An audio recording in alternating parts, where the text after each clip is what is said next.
Hey, peace. It's Taz Doc.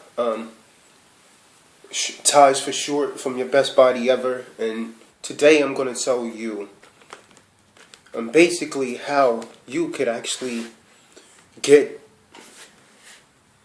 more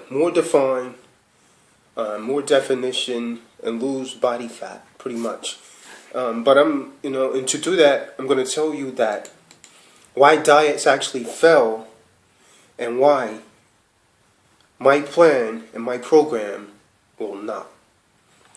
Now, why does diets never work? I mean, you look at the Oprah Winfrey's. She goes up in weight, she comes down, so on and so forth.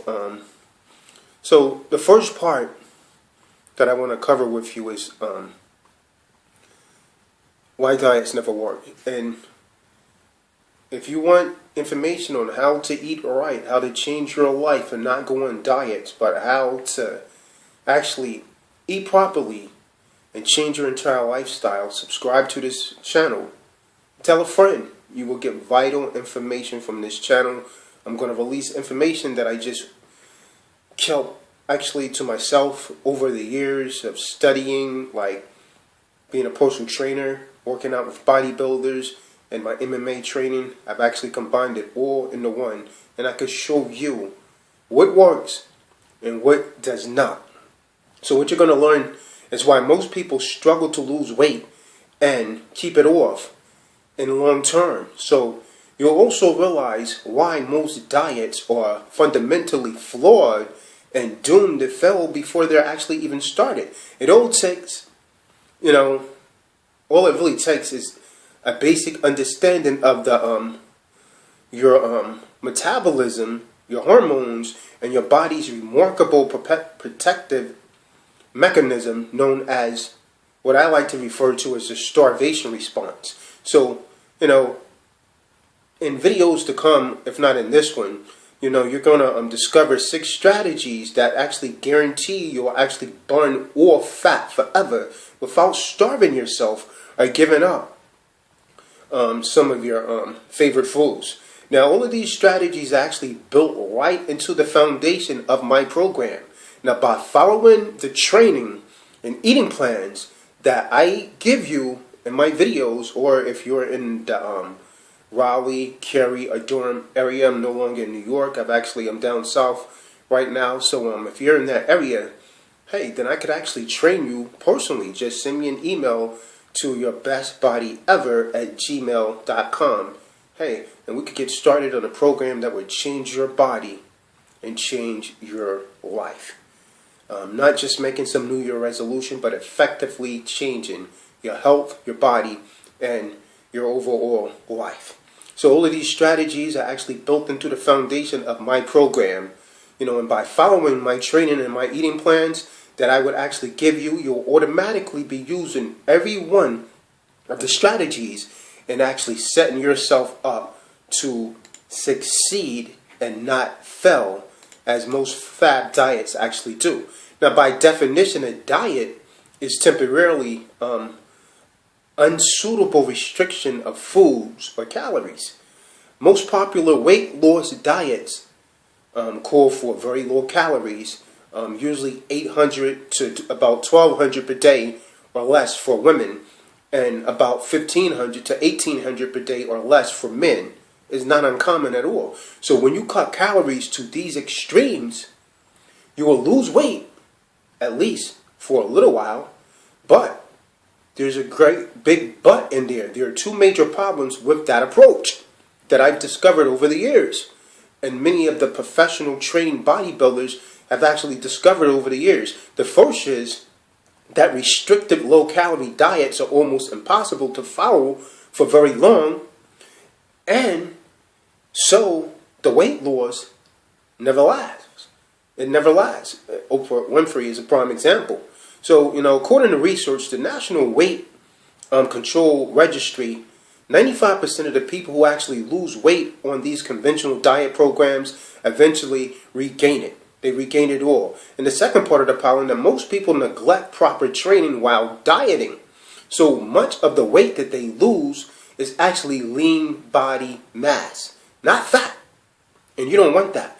So best case scenario, a dieter somehow keeps the weight off, but they end up a smaller version of them old selves because they haven't reshaped their bodies nor become any stronger, any healthier, or any fitter. So if you're only interested in weight loss and you don't care where the weight comes from, then, then maybe a diet is actually for you. Maybe a diet is for you. Maybe that is what's for you. But if your only interest is doing that, then hey, all power to you. Then all the diets will work for you. But if your goal is to shed fat permanently, and to actually, and with safety in mind, without losing muscle mass, it is true to say that diets do not work at all. They do not work at all. There are more diet programs today. Prime example, there's more diet programs today than there ever were. And there are more people overweight today than there ever were. There are more diet programs than ever, yet more obesity than ever. Why is that? Now, according to the National Institute of Health, more than 133 million people in the United States are overweight. That's 64% of the adult population. So, the Center for Disease Control and Prevention says that the number of clinically obese people increased in the United States between 1991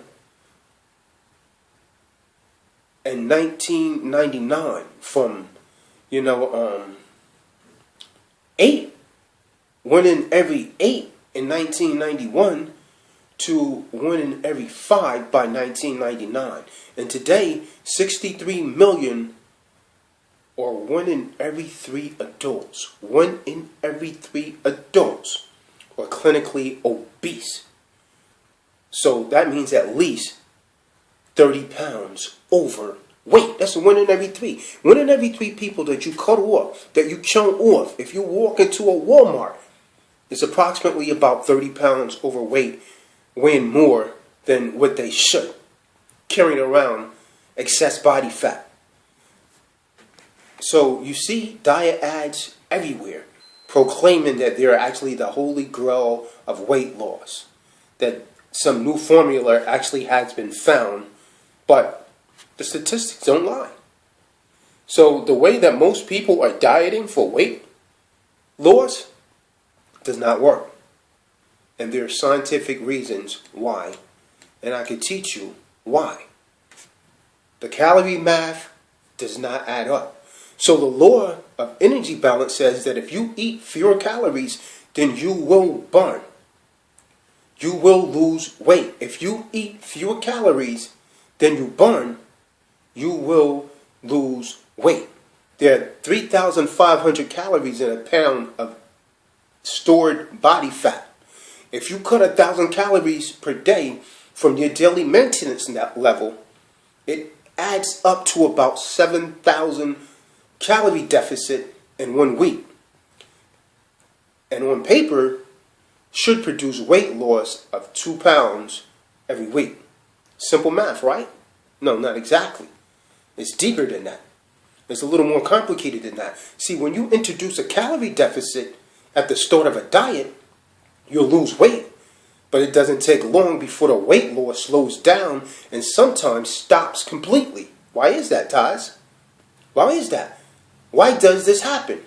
With a 1,000 calorie deficit below your initial daily maintenance level, why don't you lose 50 pounds in 25 weeks?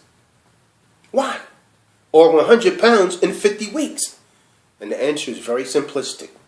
The math equation changes. What do you mean, Taj? Well, the number of calories you burn initially may not be the same 6 months or a year later.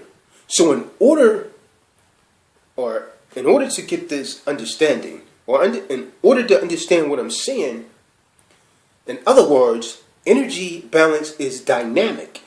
So a calorie deficit is actually a moving target. So when you lose body weight, you need fewer calories to support your smaller body. You didn't hear me, so I'm going to say that again. When you lose weight, you need fewer calories to support your smaller body. When you drop calories, you also tend to drop your activity level, and sometimes it's unconsciously. But most people fail to adjust their calorie intake to match their lower energy levels. And what I mean by that, as you begin to lose weight and your body, you keep feeding it the same amount of food, that's why you reach a plateau. You do not, you get to a point where you cannot lose that last 10 or 15 pounds and get really defined like you want to be. And so most people fail to adjust their calorie intake to match their energy level. So in addition to this, most people don't train properly to maintain muscles, or some don't work out at all. They just lose weight. So you have what is known as a skinny fat person. The person weighs 117 pounds, but most of their body mass is fat. So that's a skinny fat person. Then you could have a person that's 180 pounds, and they only have about 10-12% body fat, and this person is very lean, and they're more fit and healthier than the person that weighs 117 pounds. The person that's 117 say, well, I'm petite. Yeah, but you're still fat. You're what is known as a fat, skinny person.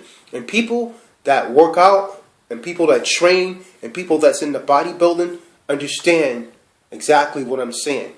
So now, before I close this out, I wanted to talk to you about understanding the starvation response, how your body responds to starvation. You know, if our ancient ancestors actually wanted to eat, they had to go out and they would actually forage for food, grow it, or kill it. They would go hunting, which actually required a lot of physical activities.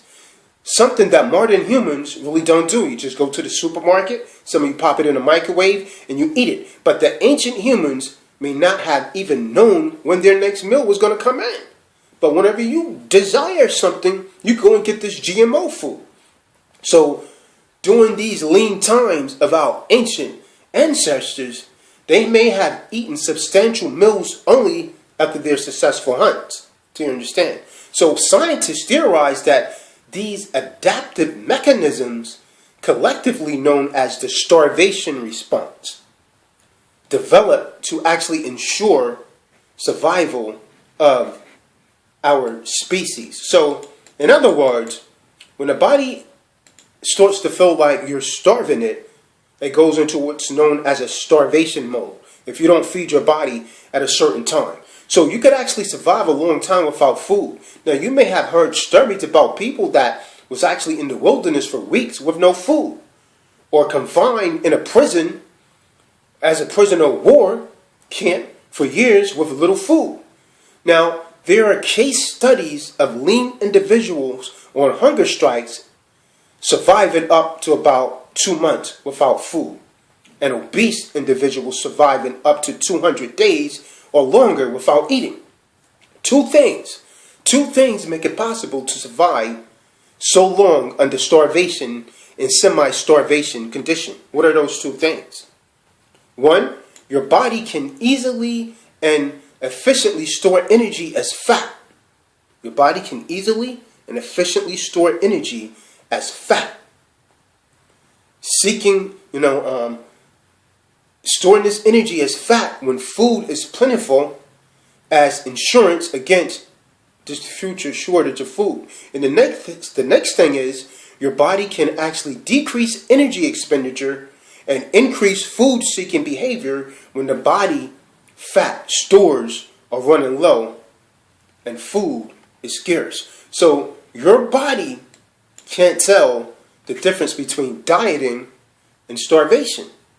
So during long periods of starvation, your body it actually slowly feeds off of its own energy, burning through fat stores, then muscles, and then eventually into vital organs. So if you continue to burn calories at your normal rate while your food intake fell far below normal, you would quickly exhaust your reverse or stored energy and die soon after your food supply was cut off. Your body's starvation response keeps you alive longer. Do you understand what I'm saying? I hope that you do. So the type of adaptation was a blessing for our ancestors during times of famine, but in modern affluent societies today, this same life-preserving mechanism can work against you. And I'll tell you what I mean by that. When you're trying to lose fat, it can work against you. So when your body senses calorie deprivation, your survival responses actually kicks in. When you deprive yourself of necessary calories, your survival response kicks in, even though a diet is not a life or death situation. Your body tells itself, it looks like this is all the food you're going to get for a while. So you better stop burning so many calories and start conserving your energy and increase your drive for finding food. So whether a real famine or a low-calorie diet, your body cannot tell the difference. So either way, if the calorie shortage is severe and prolonged, there are consequences. And they are hardwired into your genes. The only way to avoid them is to avoid severe calorie shortages, meaning cutting your calories too short. Do not cut your calories too short. Now, the top 10 reasons to avoid extreme low-calorie diet I'll go into in the next video. But for now, I'm Taz. Friend me on Facebook. Like the Facebook page, Your Best Body Ever. Email address is yourbestbodyever@gmail.com. Also have a community on Google Plus, Your Best Body Ever. So until next time, I hope that you've actually gotten something from this video. This is a new channel. I'm looking for it to get extremely popular like my other channels. Tell a friend, subscribe to the channel, and apply this information, and you will see a change in your body and a change in your life. I'm Taz, and I'm signing out.